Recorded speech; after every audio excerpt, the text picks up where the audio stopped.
电器漏电呢，不管是冰箱也好，洗衣机也好，只要是电器，拔它的插头就可以测它漏不漏电。但是在检测漏电的时候啊，先调到风铃档，两个表笔碰一下，如果会响是正常的，这个表笔是连接通的。再调到电阻档，调最大档位，上面这个是地线，下面这两个呢是电源。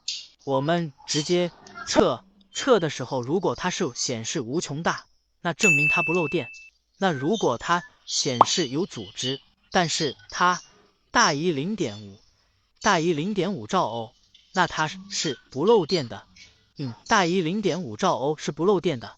如果是小于0.5兆欧是漏电的，或者是无穷大也不漏电。